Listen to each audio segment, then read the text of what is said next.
All right, let's go over skill 2.3, which is about mixed numbers and improper fractions. Let's start by looking at this fraction right here. Notice this is a mixed number because you have a whole number with a fraction.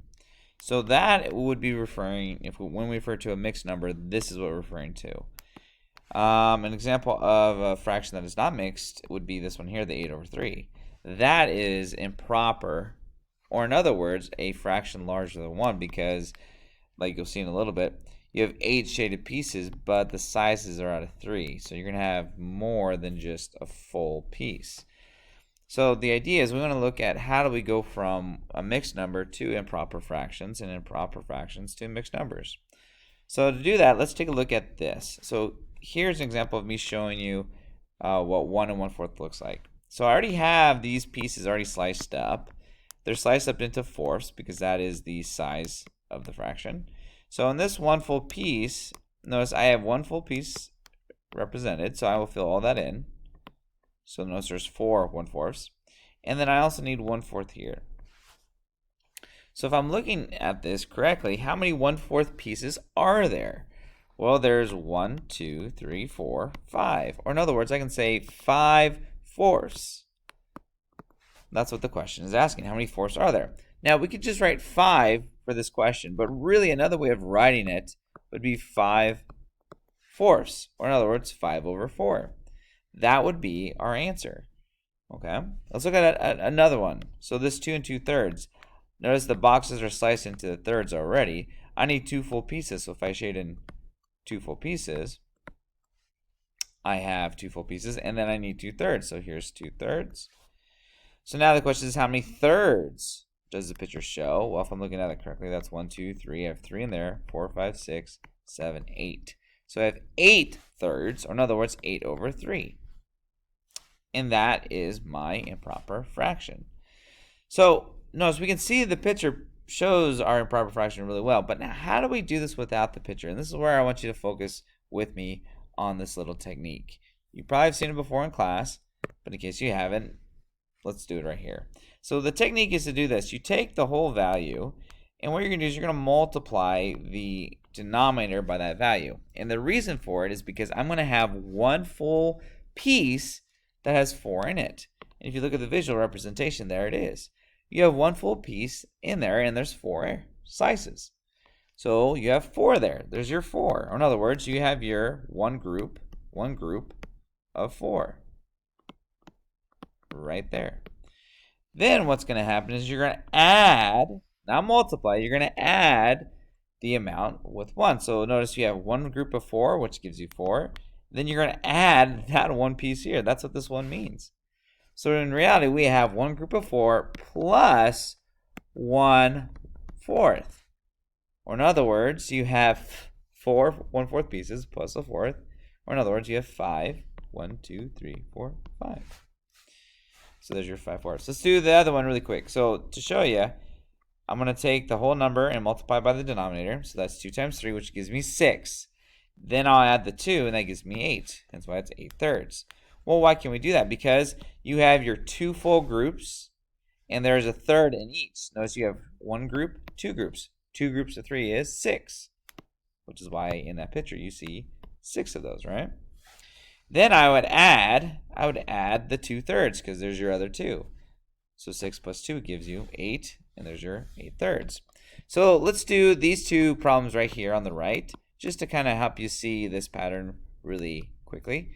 So to convert this into improper, notice I have 5 full groups, and in each of them there's going to be 7. So I have 5 groups of 7. 5 times 7 is 35. And then I will add the additional 4 sevenths, or in other words, the 4, to the 35, and that gives me 39. Again, the size of the fraction hasn't changed, so therefore the denominator stays 7. So I will see 39 1/7, or in other words, 39 over 7. Let's look at another one. So here I have 8 full pieces. Each one I'm going to have 3 sliced. So that would be 8 times 3, which is 24. And then I would add the 2, which gives me 26. So 26 would go up here. But again, the size of the fraction doesn't change, so it's going to be 3. Or in other words, I have 26 1/3 pieces. Okay, so that's going from mixed fraction to improper. Now let's take a look at going the opposite way, going from an improper to mixed fraction. So here, let's show it visually. They ate 1/3, so in other words, 8/3. So I will shade an 8 of these. So there's 1, 2, 3, 4, 5, 6, 7, 8. And now I got to figure out what the mixed number is. Or in other words, how many full pieces are there? Well, if you look at it, you should be able to see 1, 2. There's 2 full pieces, right? So I should have 2 there. And then if I look here, I have 2/3 left over. So that's 2 full pieces and 2/3. There's my mixed number. I can see it visually. Okay. How can I do this without the picture? Well, this is what I can do. How many groups of 3 are there in 8? Well, I can have one group of 3. I can do another 3. That gives me 6. If I go another group of 3, I'm at 9. It's too big. So I can get up to 6. So you can kind of visualize this with me. There's one group of 3, another group of 3. So there's your 2 full groups. But then I'm going to have 2 left over because I have to get to 8. So there's going to be 2 left over. And again, the size is 2/3. So therefore, I have 1, 2 full pieces and a 2/3. Another way of thinking about it is division, because that's literally what we're doing. We're trying to find how many groups of 3 are there in 8. So 3, if I divide 8 by 3, I can't go in evenly. I can go in only 2 full times. That gives me 6, and notice there's 2 left over. So that's 2/3. Let's take a look at another one.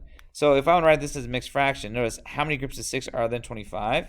Well, I can count by 6. There's one group, another 6, that's 12, 2 groups, another 6, that's 3, 18, another 6, that's 24.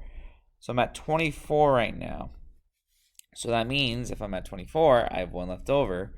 So I have 1, 2, 3, 4. 4 full groups with 1 6 left over. Meaning I'll have another group here where there's only 1 in there, or in other words, 1 6. So you should see 1, 2, 3, 4, 4 full pieces, and a 6. Okay, so try this one really quick on your own if you haven't done this part. I want you to find the mixed fraction. Okay, so pause this video, do whatever you need. Try this one out really quick because I'll do it momentarily. Okay, so let's do this one. So if I want to represent 5 halves, notice 1, 2, 3, 4, 5. I can see what the mixed number is going to be because I have 1, 2 full pieces, and then a half. So there's my mixed number, 2 and 1/2. Okay. So if I didn't have the picture, again, it's the same idea. How many groups of 2 are there in 5? Well, I'll have one group of 2. I'll have another group of 2. There's 4. But then I'll have 1 in there. So therefore, I have 1, 2 full pieces and 1/2 left over. Okay. So let's do this one.